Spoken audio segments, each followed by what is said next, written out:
Now, meanwhile, over in Gaza, the tide is beginning to turn against Hamas. More and more politicians are speaking out and voicing their support for peace.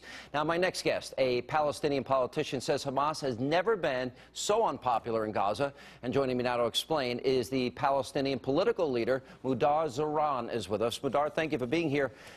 So we keep hearing these stories that Hamas, coalition government, keeps firing rockets from schools and from hospitals and densely populated areas. The Palestinian people are suffering. They push them back in their homes so they can be used as human shields. Has the tide really turned? Are they now supporting peace? And do they want to get rid of the Hamas coalition, the Hamas part of the coalition? Well, I've been in touch with people in Gaza since this whole thing has begun, and I can authoritatively confirm that most Gazans have had enough with Hamas. You have to understand that Hamas is not only Hamas. Hamas is a part of a larger evil, if you want to say, hostile coalition with other countries. Basically, it's the Muslim Brotherhood, the global Muslim Brotherhood, which Hamas belongs to. Hamas has been playing double jeopardy with my people in order to gain political gain in the region and terrorize the moderate camp in the region. Basically, Hamas is now connected with Qatar, the government or the King of Jordan, and Syria and Iran. And for that, to make a point, a political point, Hamas doesn't mind if all Palestinians die. To answer your question, yes, most of them have turned against Hamas.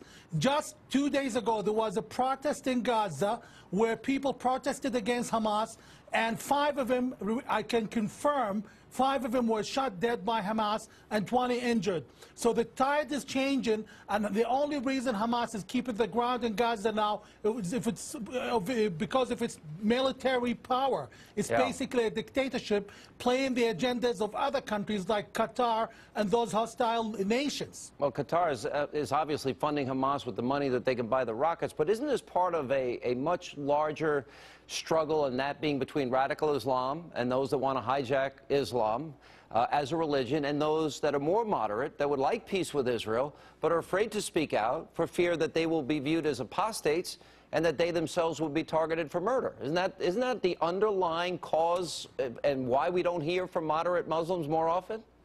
It's exactly. Moderate Muslims would be killed if they voice up their opinion. And that's what we've been seeing in Gaza.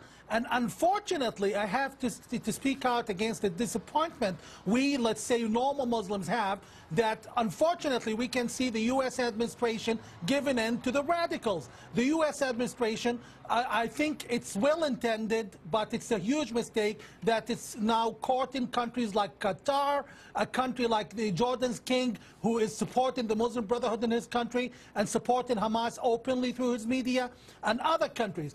A line should be drawn in the sand towards those countries. Qatar is jeopardizing Egypt, jeopardizing Israel, jeopardizing my people, the Palestinians, and anyone who subscribes to that, he must be basically punished, and the U.S. establishment must look into that. I cannot stand and keep seeing my people being burnt alive in order to make Qatar's point and radicals' points. All right. Thank you, sir, for being with us. Appreciate it. And by the way, it does put emphasis on Nancy Pelosi, the former Speaker of the House, and her comments that the people from Qatar are telling her that Hamas is a humanitarian group. They are a terrorist group. But we got to go. Thank you, sir. Appreciate it.